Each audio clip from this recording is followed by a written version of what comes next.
Just put it on the tab. I'll pay next month. Really, I don't need to pay now.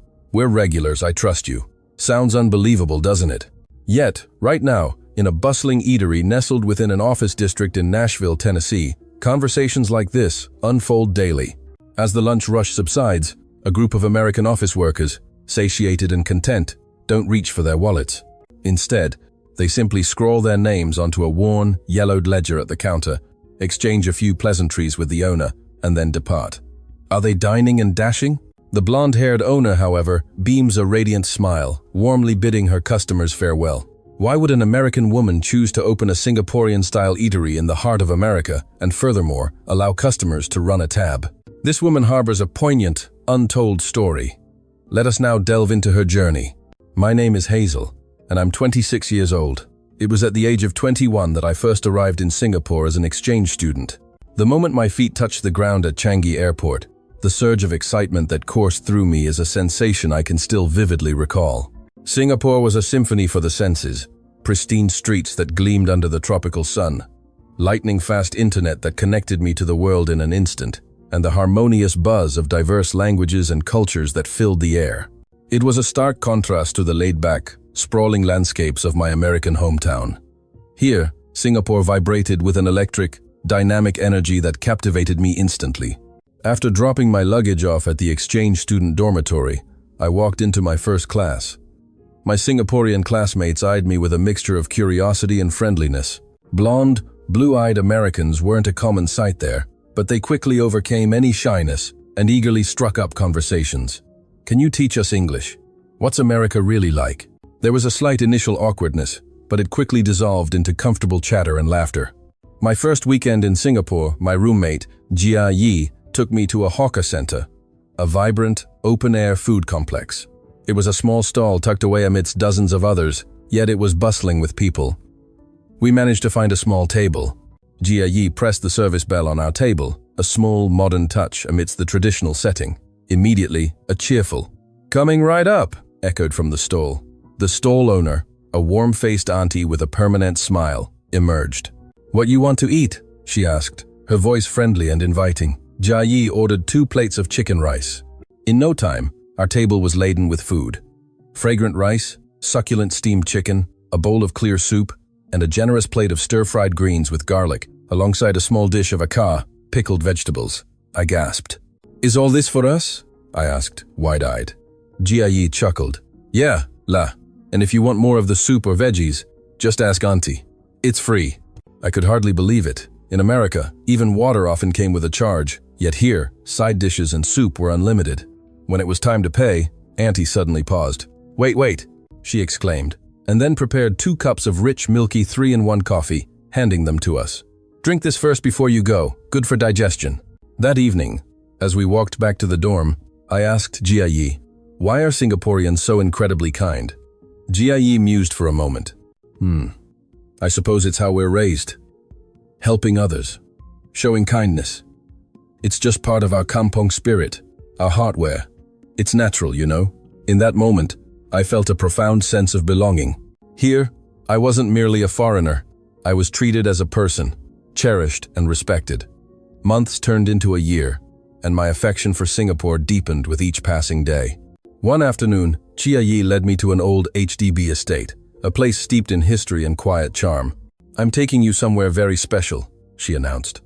We navigated through a maze of well-worn shophouse alleys, flanked by low-rise buildings whose walls bore the graceful patina of time. Deep within one of these alleys, we found a small economical rice stall. Its signboard was faded, but the queue of hungry customers stretched long. "This is MDM Tan's stall," Jia Yi explained. "She's been here for almost 50 years. We squeezed inside, and a cheerful white-haired Numtan greeted us with a radiant smile. "Yeah, Jia Yi, you're here.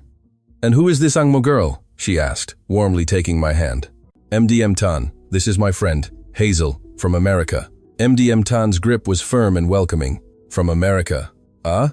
Welcome. We ordered our dishes, found a table, and began to eat. As we savored the delicious homely food, I noticed a man in a work uniform enter. He greeted MDM Tan. "Auntie, I'm here for lunch." Good, your usual spot," MDM Tan replied.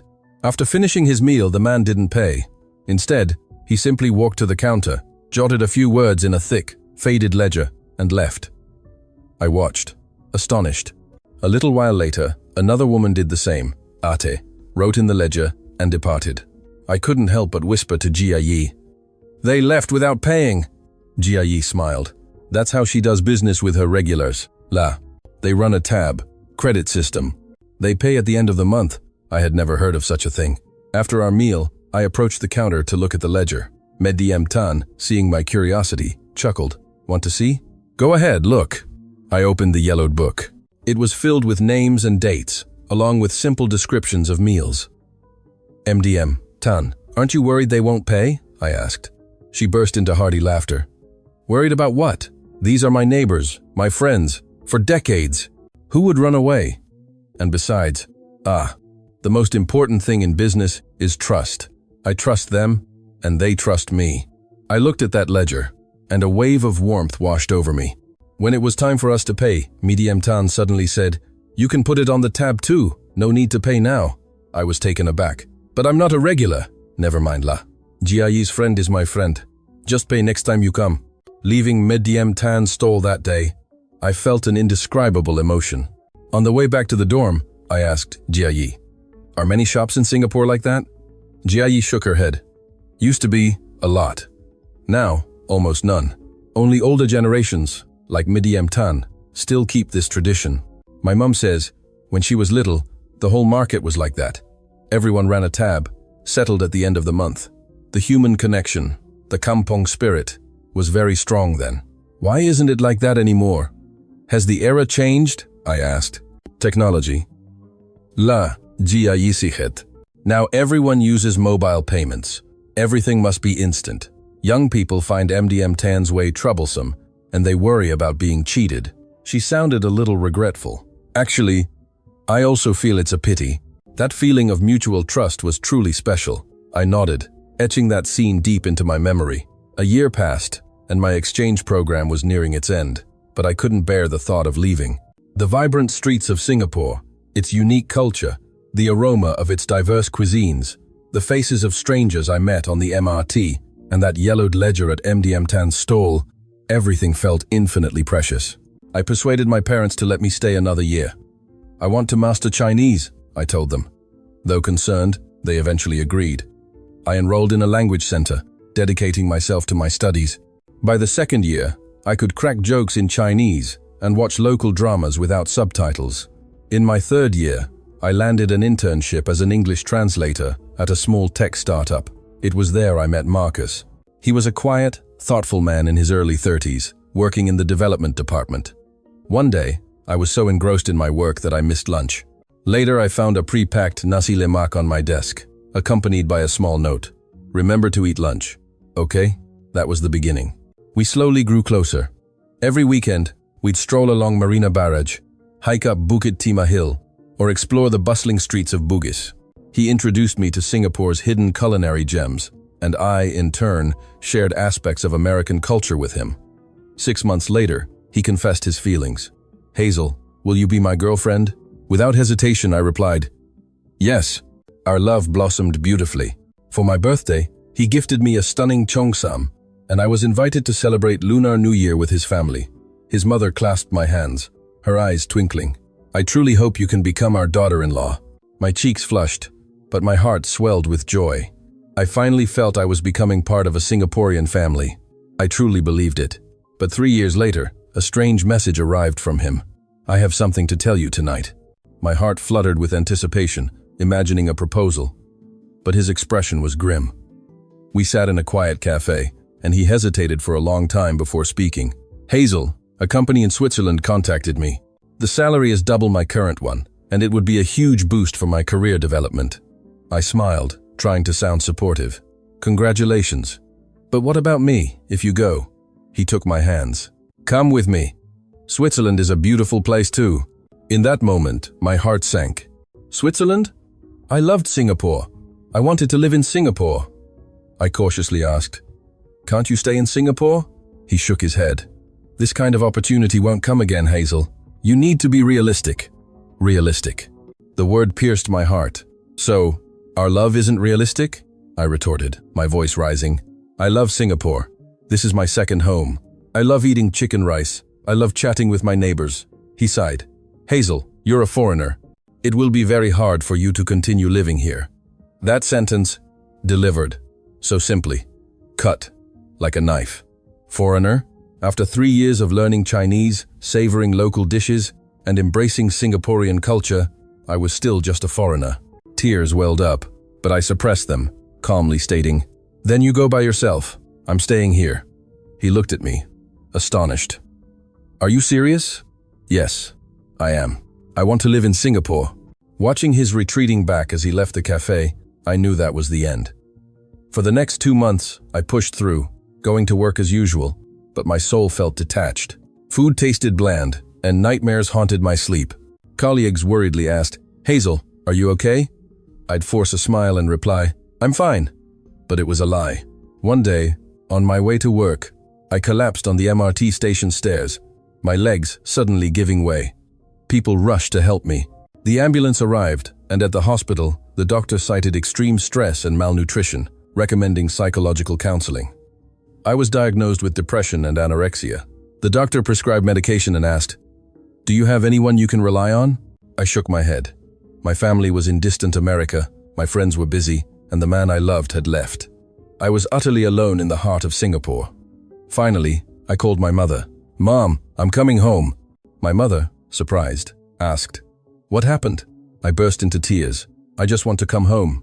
2 weeks later, I stood at Changi Airport. 5 years ago, I had arrived filled with excitement. This time, I departed with only despair. As the plane took off, I watched Singapore's lights fade from view. I thought, "Singapore, I'm sorry. I truly loved it here, but I suppose I was always just an outsider." My Singaporean chapter, I believed, had ended. No, I thought it had ended. Back home in Nashville, Tennessee, my parents were shocked. Their daughter, whom they hadn't seen in 5 years, was skin and bones, her eyes devoid of sparkle. My father said nothing, simply held me tightly. My mother wept. Our daughter has suffered so much. For the first week, I merely lay in bed, staring blankly at the ceiling, letting time slip away. Memories of Singapore flashed through my mind like a reel. Walks along Marina Barrage with Marcus, the hawker food we shared, the laughter. Everything now twisted into painful recollections. My mother brought me food, but I couldn't eat. "Hazel, please, just a little bit." But the food wouldn't go down. It felt like I'd gag, and even if I forced it, I'd immediately throw it back up. The psychiatric medication offered no relief. After a month, I was finally able to leave the house. My parents suggested a nearby restaurant. I followed them. It was a typical American diner. The moment we stepped inside, something felt off. The server led us to our table, her expression cold. "Ready to order." Her voice was flat and unwelcoming.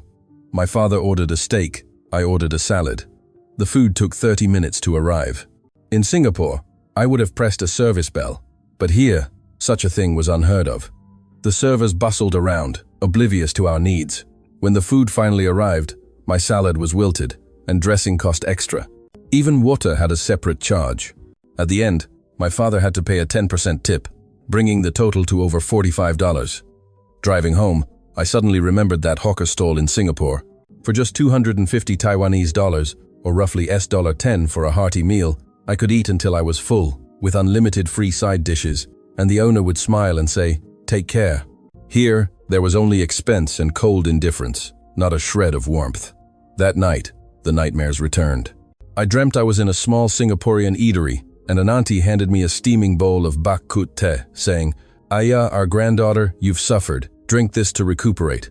I took a spoonful, and tears streamed down my face. It was so warm, so comforting. I missed it so much. I woke up to find my pillow soaked with tears. It was then I understood. What I truly missed wasn't Marcus. It was the warmth of Singapore. That culture of treating strangers like family, the genuine care imbued in those free side dishes. From that day, I slowly began to change. I could eat again, and I started taking walks. But adapting to American life was still difficult. Everything felt so cold, so transactional, so distant. People might smile, but their eyes remained cold. Kindness felt like a commodity, something bought and sold. One day I told my parents, "Dad, Mom, I want to open a Singaporean-style eatery." They stared at me, astonished. "What brought this on, Hazel?" my father asked. I replied, "I want to bring Singapore's warmth here. The free side dishes, the service bells, and," I paused, "that precious kampong spirit that is almost gone even there." My mother worriedly said, "Hazel, that kind of thing won't work in America. Everything costs money here. If you offer free side dishes, people will just take advantage. They won't come back." But I shook my head. No, they won't. In Singapore, even with that, the stalls thrive. People see the heart behind it. My father also objected. The F&B business is hard, especially foreign cuisine, and the investment is huge. But I didn't give up. I spent days writing a business plan, meticulously outlining the advantages of Singaporean cuisine, the unique selling points, and projected profits. A week later, I approached my parents again. "Please, just give me one chance. If it fails within a year, I'll join a corporate American company. But if it succeeds, I'll share the profits with you based on your investment." My parents exchanged glances, then sighed. "All right, but on one condition. You must learn how to cook authentic Singaporean food properly."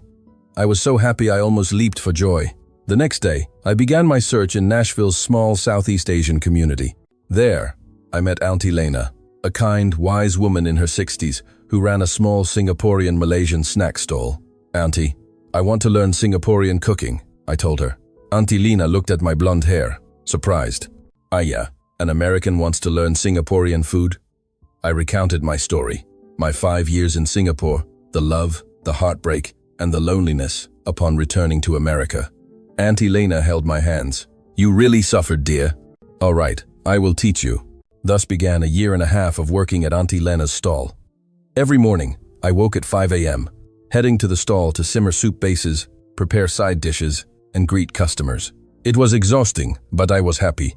I was cooking Singaporean food, speaking a mix of English and Chinese, and experiencing that genuine Singaporean warmth again. That period was invaluable. Auntie Lena taught me so much: how to make flavorful chicken rice, how to balance the spices in a laksa, how to prepare sambal. But the most important lessons weren't just about recipes. One day, a few old Singaporean immigrants visited the stall. They were Auntie Lena's old friends. After eating, as they chatted, one elderly man said, "Yeah, I still miss the old Singaporean kampong spirit. Everything has changed now." Another auntie nodded. "Yes. In the old days in Singapore, you could buy groceries from the market, and they would put it on a tab, pay at the end of the month. Now, even in Singapore, this culture is gone, let alone America." My ears perked up. Auntie Lena also sighed. "True la, when I was small my mother ran a provision shop, and the whole street of neighbors ran tabs with us. The ledger was packed with names. Back then, everyone was poor, but there was trust. At the end of the month, when payday came, everyone came to settle. Who would dare to do that now?" The old man shook his head. "Times are different." Auntie Lena looked at me. "Hazel, you know, in old Singapore, doing business wasn't just about making money. It was about building relationships, about heartware. That running a tab culture, it represented trust. But now, everyone is afraid of being cheated. So this beautiful tradition slowly faded." I asked, "Why did it fade?" Auntie Lena thought for a moment. "Society changed la. People became more distant. Before, everyone lived in the same HDB block for decades. Everyone knew everyone's business. Now, you don't even know your neighbor. Without that foundation of trust, this culture naturally disappeared." That night, I sat alone in my room, Mighty M. Tan's faded yellow ledger flashing in my mind. I remembered her words. "The most important thing in business is trust." I recalled the old customers who simply wrote their names and left. I remembered Jia Yi saying, "That feeling of mutual trust was truly special." Suddenly, I understood what I truly wanted to do. I didn't just want to open a Singaporean eatery. I wanted to revive that beautiful tradition, that kampong spirit, which had vanished even in Singapore, right here in America. I wanted Americans to experience that old Singaporean hardware, that feeling of mutual trust. The next day, I told Auntie Lena my idea. "Auntie, I want to use the running a tab system in my eatery." Auntie Lena gasped. "Running a tab? In America?" "Yes, just like you saw when you were little," Auntie Lena worried. "Hazel, this won't work in America. Americans won't understand. And there's so much risk," I replied earnestly. "But I want to try. It's one of Singapore's most beautiful traditions. Now, it's hard to find even in Singapore. If I can revive it here in America and let Americans experience that feeling of trust, wouldn't that be meaningful? Auntie Lena looked at me, her eyes glistening. You, child, you love Singapore more than Singaporeans. She patted my hand.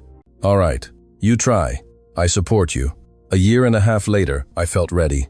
With my parents' investment and my savings, I opened a small eatery. I chose a location near Nashville's office district, a place bustling with office workers during lunch. The interior was meticulously designed to mimic a Singaporean hawker stall, yet with modern comforts.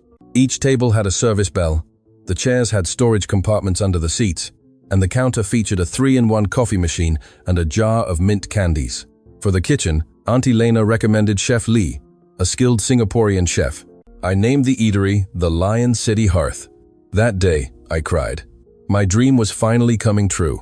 I was bringing Singapore's warmth to America, and more importantly, I was going to let that beautiful old tradition blossom anew on this land. On opening day, customers were sparse. A few curious passers-by ventured in but seemed unfamiliar with Singaporean food. What is this? Can we eat this? Why are there so many side dishes? I patiently explained each dish. This is preserved vegetables, very good for health. All the side dishes are free. Just tell me if you want more. The customers were astonished. Free side dishes? Yes, it's very common in Singapore. But their eyes were full of suspicion. In America, they knew. Nothing was truly free. The first week, we averaged only 8 customers a day, operating at a loss. The second week was the same. My parents worriedly suggested, Hazel, if it's not working, it's okay to stop. But I refused to give up. I needed a decisive breakthrough. It was then I remembered my time in Singapore. MDM Tan's faded yellow ledger, the sight of old customers running a tab, and Auntie Lena's words, in old Singapore, doing business was about human connection. I remembered my initial resolve to revive that beautiful disappearing tradition here in America. The time was now. I bought a fresh yellow ledger and placed it prominently on the counter. The next day at lunchtime, a group of 5 American men from a nearby tech company walked in. After they finished their meal, as they approached the counter to pay, I took a deep breath and proposed, Gentlemen, paying each time can be inconvenient, right? How about you write your names in this ledger and settle once at the end of the month? They stared at me dumbfounded. What? You mean, let us run a tab? I nodded, earnestly. Yes. It's an old Singaporean tradition called running a tab. It's how old generation aunties and uncles used to do business. One of them frowned. Used to, so not anymore? I replied, a hint of melancholy in my voice. Exactly. Now, even in Singapore, it's almost gone. Times have changed, everyone uses mobile payments. This way of mutual trust has slowly disappeared. One of my Singaporean elders told me that when she was little, the whole street operated like this. Everyone kept a tab and settled together at the end of the month. They might have been poor, but the kampong spirit was incredibly strong. I looked at them. I want to revive this beautiful tradition here. Not just to serve Singaporean food, but to bring that old Singaporean warmth and trust to America. The 5 men fell silent. One of them scoffed. Are you crazy? What if we just don't pay and run off? I met his gaze directly. I trust you won't do that, because you are all good people, just like the old generation Singaporeans trusted their neighbors. My words left them speechless. No one in America had ever said such a thing to them. The feeling of being trusted, of being treated with such human respect, was foreign. One of them cautiously asked, So, this is a tradition of the older generation in Singapore? I nodded. Yes. It's hard to find even in Singapore now, but I believe this tradition is too beautiful to disappear. So, I want to revive it here, in America. They exchanged glances.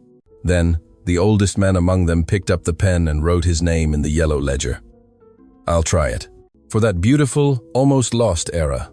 The other 4 followed suit. Jack, Matthew, Daniel, Sam, Benjamin. 5 names filled the first page of the ledger. As Jack left, he turned back to me. You know, you're doing something truly special. Not just preserving a Singaporean tradition, but reminding us Americans that we once had such a time too. His words brought tears to my eyes. Thank you for trusting me. No, thank you for trusting us. In that moment, I knew this was the beginning. The next day at lunch, those 5 men returned, and they brought friends. This place is truly unique. The owner runs it with an old Singaporean tradition. You can even run a tab. Run a tab? What's that?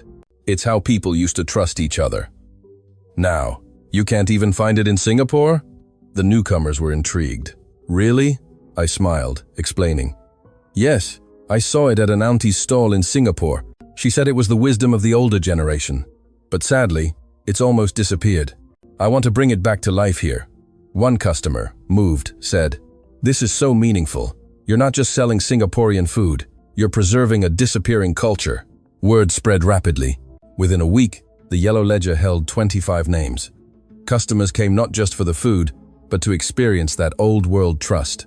Some said, "This reminds me of my childhood, how neighbors used to trust each other." Others remarked, "Modern society is too cold. Even this simple trust has become a luxury."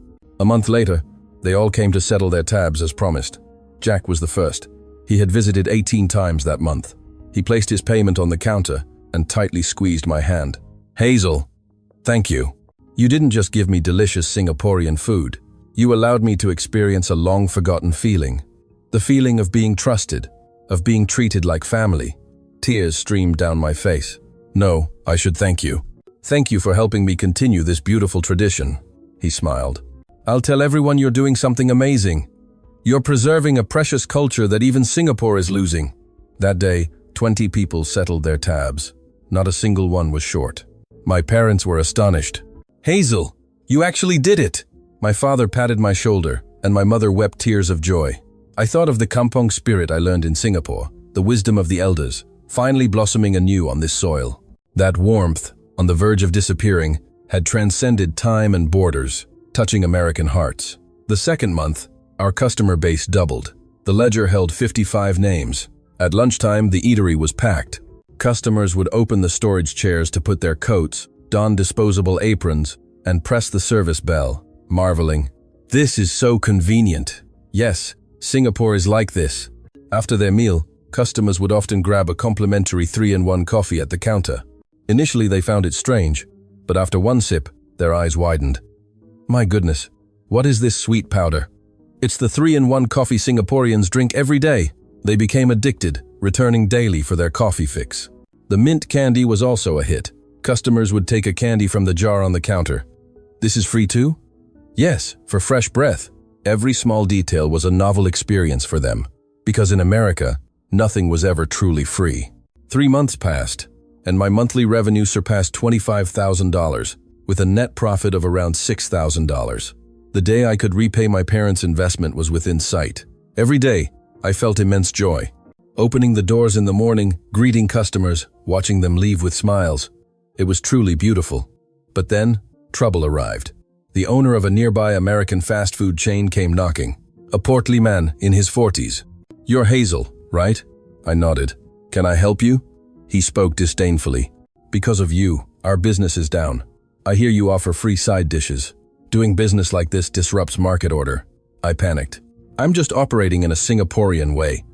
"I never intended to disrupt other businesses," he sneered. "Singaporean way? This is America. You follow American ways. And besides, isn't sharing side dishes a hygiene issue? I'm reporting you to the health department."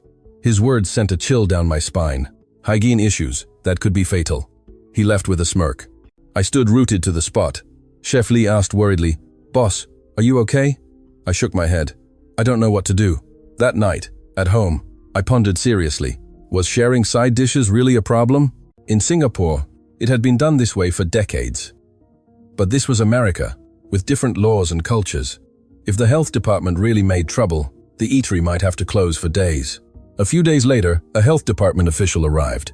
A young woman with a clipboard meticulously inspected every corner of the eatery.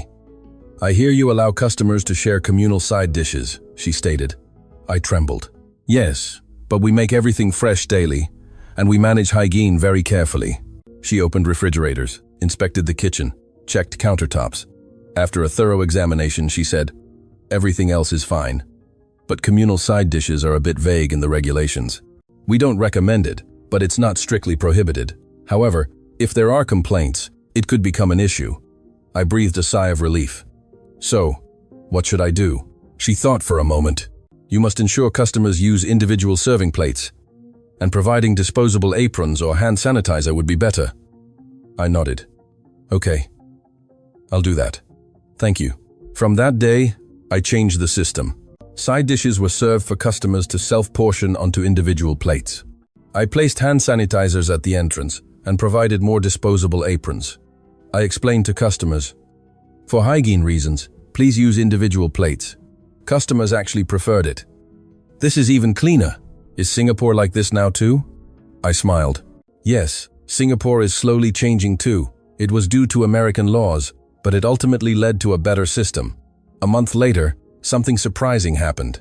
A local newspaper came to interview me, wanting to write an article about Nashville's most unique restaurant. I happily agreed. The reporter took photos and conducted an interview. Why a Singaporean restaurant? I told my story, my 5 years in Singapore, the heartbreak, and finding Singapore's warmth anew. I want to share Singapore's kampong spirit with Americans. Not just the food, but the culture. The credit tab, the free side dishes, the 3-in-1 coffee. These are all part of Singapore's heart. The article was published, and the eatery became even more famous. People from far away started coming. "Is this the restaurant with the credit tab?" "Yes, welcome," I assured them. The ledger now held over 120 names, and monthly revenue surpassed $30,000. One day, I received news that a Singaporean special correspondent would be coming to interview me in a few days. The interview date was set. I was incredibly nervous. What would Singaporeans say about my eatery? Was I doing it right? Would I be criticized for making Singaporean food strange? Anxiety mingled with excitement. After all, it was the first time I'd seen a Singaporean in 5 years. The day arrived. It was during the busiest lunch hour when a man pushed open the door and entered. He looked to be in his early 30s, a neatly dressed Singaporean man in a suit carrying a camera. He looked at me and asked in Chinese, "You're Hazel, right?" In that moment, my heart pounded. It was the first time in 5 years I'd heard my name called in Chinese. I almost burst into tears, but I held them back. "Yes, that's me. Welcome," he extended his hand. "Hello, I'm Lim Wei Hao, the US Special Correspondent." Wei Hao looked around the eatery, his expression one of astonishment. "This place really looks exactly like a Singaporean kopitiam. The service bells, the storage chairs, the 3-in-1 coffee machine, the mint candy jar." He took photos of everything. Then he spotted the yellow ledger on the counter. "What's this?" I smiled. "It's the credit tab, the kind I saw in Singapore. Regular customers record their month's purchases here, then settle later." He opened the ledger, disbelieving. Over 120 names, recorded amounts. In America? Do people run off? I shook my head. Not a single one. Everyone keeps their word. Because I trust them, and they trust me. Wei Hao was speechless for a moment. His eyes seemed to hold something warm. Wei Hao stayed at the eatery all through lunch, interviewing and taking photos of customers pressing service bells, portioning side dishes, drinking 3-in-1 coffee, and writing their names in the ledger before leaving after a chat with me. After closing, Wei Hao asked, "Hazel, can I interview you?" I nodded. We sat at a quiet table. He switched on his recorder and asked, "How did you come up with this idea? Opening a Singaporean eatery in America?" I took a deep breath and began to tell my story. My journey to Singapore at 21, 5 years of life there. The love and the heartbreak, and the despair I experienced upon returning to America. I missed the warmth of Singapore so much, that kampong spirit. So I wanted to recreate it here. Wei Hao listened intently, nodding. His expression grew increasingly serious. It must have been very hard, right? Tears welled up, but I held them back. Yes, but it's okay now. In fact, I'm grateful. If not for that pain, this eatery wouldn't exist. After the interview, Wei Hao didn't immediately stand up. He hesitated, then said, "Hazel, thank you for loving Singapore. As a Singaporean, I'm truly sorry, and also very grateful." Those words made me unable to hold back my tears anymore. "Don't thank me. Singapore taught me the meaning of life." Wei Hao's eyes also reddened. We sat in silence for a while, the setting sun casting long shadows through the window. That day, I knew this would be a new beginning.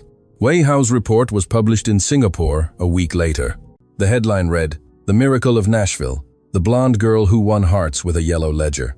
The article featured my photo, pictures of the eatery, and Americans drinking 3-in-1 coffee and writing in the credit tab ledger. The reaction was overwhelming. Singaporean online communities buzzed with thousands of comments. "She loves Singapore more than Singaporeans. Truly amazing." I read each Chinese comment, tears streaming down my face. But not all reactions were positive. Foreigner exploiting Singaporean culture for business, not true love for Singapore, just for profit. Seeing those comments hurt. but I understood. There would always be skeptics. After the report, the eatery became even busier. Singaporeans living in America started visiting. "Hazel, are you the owner here?" "Yes, that's me," they would say. Moved. "Thank you. Thank you for preserving our culture." One day, a 70-something Singaporean ma came in. She held my hands. "Child, you've suffered. I can see you are a true Singaporean at heart. Your blood is American, but your heart is Singaporean." Her words brought a lump to my throat. "Ah, Ma, you." The ama looked around the eatery and nodded. "This place is just like the old stalls I used to frequent in Singapore. So good." That day, the ama ate her bakut teh, constantly wiping away tears. "This taste, it's exactly like my mother used to cook." Watching the ama, I was reaffirmed in the goodness of what I was doing. Wei Hao, having finished his report, still visited the eatery occasionally. Today, he came for lunch. He had become a regular, coming 3 or 4 times a week for chicken rice or economical rice. We would sometimes chat about life in America. "Hazel, have you adapted to American life?" I nodded. "It's better now, because this eatery is my Singapore." Wei Hao gave a wry smile. "I still haven't adapted. It's been a year as a special correspondent, and I still feel quite lonely." That day, I handed Wei Hao a cup of 3-in-1 coffee. "Drink this. It'll make you feel better." He took a sip and smiled. Indeed, still the same taste. "Thank you." In that moment, I felt a strange connection. This person too was lonely like me. After that, Wei Hao and I often talked. He would tell me about life in Singapore, and I would tell him about life in America. Although born in different countries, we both experienced a similar loneliness. Only those living in a foreign land truly understood that solitude. One evening after closing, Wei Hao offered to help. "It must be hard cleaning up alone, right? Let me help you."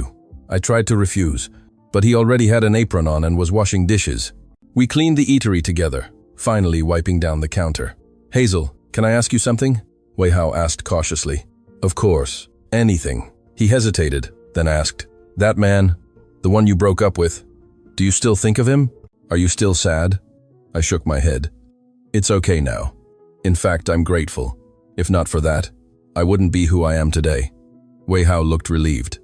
"That's good. That kind of person doesn't deserve someone as wonderful as Hazel." His words made me blush. "Thank you."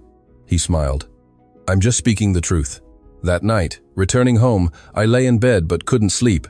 Wei Hao's face kept appearing in my mind, his warm eyes, his sincere words, his helping hands.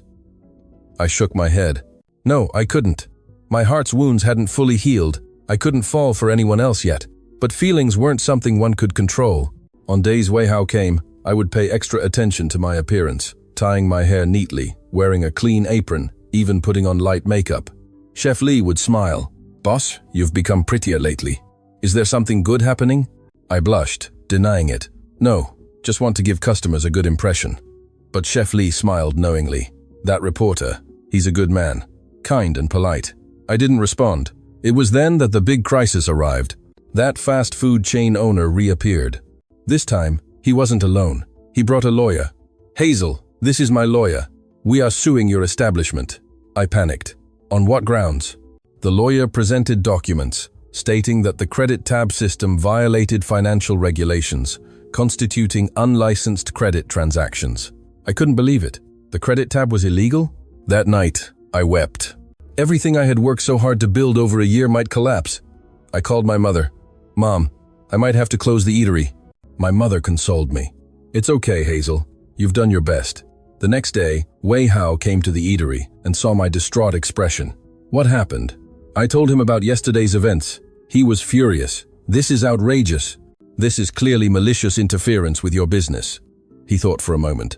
"I know a lawyer, a Singaporean American, who specializes in these kinds of cases. I'll contact him for you." Tears of gratitude welled up. "Can you really?" "Of course. I must help Hazel." 2 days later, I met the lawyer. Wei Hao recommended Mr. Lim, a distinguished man in his 50s. After reviewing the documents, he said, "Don't worry, this is a baseless lawsuit. The credit tab is not a financial transaction. It's a simple relationship of trust. There's no legal issue." Mr. Lim prepared a countersuit, accusing the chain restaurant owner of interfering with business and defamation. Furthermore, he asked our regular customers to be witnesses. To my amazement, Over 60 customers volunteered. On the day of the trial, the courtroom was packed with my customers: Jack, Matthew, Daniel, all dressed in suits. They stood on the witness stand and said, "Hazel trusts us, and we keep our word. This isn't illegal. It's a beautiful relationship." The judge listened to their testimonies, nodding. In the end, the chain restaurant owner's lawsuit was dismissed, and he was fined. As I walked out of the courtroom, he glared at me, but I met his gaze steadily, no longer afraid. Outside, customers surrounded me. "Hazel, congratulations! We protected it!" They hugged me, patted my back. I wept tears of joy. "Thank you, everyone. Truly thank you." Wei Hao smiled too. Of course we would win. Justice always prevails. That evening, Wei Hao suggested we celebrate and invited me to dinner. We went to a quiet Italian restaurant, sitting at a candlelit table, and shared a bottle of wine. "Hazel, you are truly amazing. You didn't give up. You persevered to the very end." I shook my head. "I couldn't have done it alone. It was because you helped me that it was possible." He took my hand. "Hazel, can I be honest with you?" My heart raced. "Please do." He took a deep breath and said, "I like you. I have since the first time we met. Your love for Singapore, your trust in people, your refusal to give up in the face of difficulties. It's truly wonderful. Will you be my girlfriend?" Tears streamed down my face, but this time they were tears of joy. "Yes, I like you too, Wei Hao." He smiled, delighted, and squeezed my hand tighter. That night, I understood that love could indeed come a second time, and this time, it was real. Life completely transformed after I started dating Wei Hao. Waking up to his good morning messages, evening walks together, picnics in the nearby park on weekends. That sense of happiness I had felt 5 years ago in Singapore had returned. Wei Hao also helped out at the eatery a lot. We'd clean up together after closing, and he'd accompany me to buy ingredients. He even taught me recipes he'd brought from Singapore. This way, it will taste even better. "It's my mother's recipe." Chef Lee watched us with a knowing smile. "It's so good to see you two. Both so kind and hard-working. A match made in heaven." I blushed and smiled. The eatery thrived even more. After the lawsuit, local media again came to interview, and this time, it even made national news. The heartwarming story of a Singaporean eatery owner who won with trust. After the news aired, people came from all over the country, from California, from New York. "Is this the famous Credit Tab restaurant?" "Yes, welcome." They would drink 3-in-1 coffee, take mint candies, and exclaim, "It really is just like Singapore." 6 months later, I introduced Wei Hao to my parents. Initially, they were concerned. "Hazel, another Singaporean man? Didn't you get hurt last time?" I shook my head. "Mom, Wei Hao is different. He truly loves me." Wei Hao respectfully greeted my parents. "Hello, I'm Lim, Wei Hao. I truly love Hazel, and will take good care of her for the rest of my life." Though his English wasn't fluent, his sincerity shone through. My father shook his hand. "Welcome." During dinner, Wei Hao spoke about Singaporean culture. My parents were initially a bit awkward, but gradually opened up, especially my mother, who was touched to see Wei Hao helping with the dishes. "He's a good young man. He looks like he'll take good care of Hazel." That winter, Wei Hao proposed to me. After closing the eatery, he knelt down, presenting a ring. "Hazel, please marry me. I want to spend my life with you, spreading Singapore's warmth." With tears streaming down my face, I replied, "Yes, I will." Our wedding was held in spring, a small celebration at the eatery.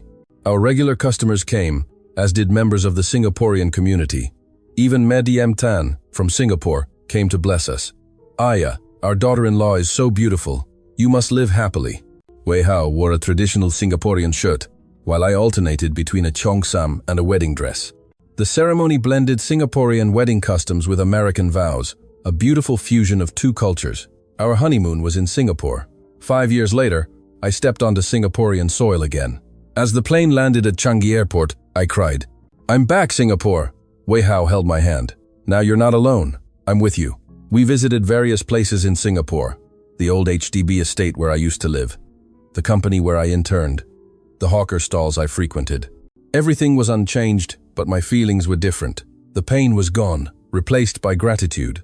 Because of that time, I was who I was today. We also visited that humble, economical rice stall. Auntie was still there. "Aya, who is this foreign girl?" I said in Chinese. Auntie, it's me, Hazel, who used to come often 5 years ago. Auntie gasped. Oh my goodness, your Chinese is so good. We ordered bak kut teh. Auntie brought out a generous plate of side dishes. Eat more. Thank you for coming back. I took a bite of the warm bak kut teh, exactly as it was 5 years ago. Tears fell again. Wei Hao squeezed my hand. Are you okay? Yes, I'm fine. These are happy tears. Auntie looked at us and smiled. So good to see you two. You must grow old together. As we were leaving, I told Auntie my eatery story. Auntie held my hand.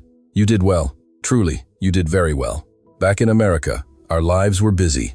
The eatery flourished, and we even planned to open a second branch. Wei Hao resigned from his special correspondent job, deciding to run the business with me. Spreading Singaporean culture with Hazel is my new dream. A year later, I became pregnant. Everyone congratulated us on the news of our baby. Our regular customers threw a baby shower. The Singaporean Amas cooked ginger chicken soup for me. Pregnant women must drink ginger chicken soup. I was truly grateful for that kampong spirit. The day our child was born, Wei Hao cried. It's our daughter, such a beautiful girl. Our daughter had my blonde hair and Wei Hao's dark eyes, a perfect blend. We named her Kai En, with the English name Grace. One day, my parents said they wanted to visit Singapore. We want to see the country Hazel loves so much. I happily made preparations, also arranging for them to meet Wei Hao's parents for a family trip to Singapore. In Singapore, both sets of parents met. Initially, there was some awkwardness due to the language barrier, but Wei Hao and I translated, and conversations flowed. We ate Singaporean food together and visited gardens by the bay. My parents marveled. What a beautiful country. Now we understand. On the last evening, Wei Hao's mother gave my parents a gift. Exquisitely wrapped cheongsams. Please wear these and come visit again. You are our family too. My mother shed tears. Thank you. Please take good care of our daughter. I thought of 10 years ago, when I, at 21, first stepped onto Singaporean soil. I had no idea so much awaited me. Love and heartbreak, despair and hope, and finally, renewed happiness. Singapore had given me pain, but it had also given me the greatest gifts. How to trust people, how to share heartware, how to never give up, and most importantly, what true love is. Now, on American soil, I continue to spread Singapore's warmth, living my life. I will teach Kai and that kampong spirit how to trust, how to share, and how to love. Because those are the most precious lessons I learned in Singapore. If you are currently experiencing difficult times, if you have failed in love, if your dreams have collapsed, and you feel like everything has ended, I want to tell you, that is not the end. It is a new beginning. Those pains will make you stronger. Remember to trust people, share your heartware, and never give up. That is the path to true happiness, just as it was for me.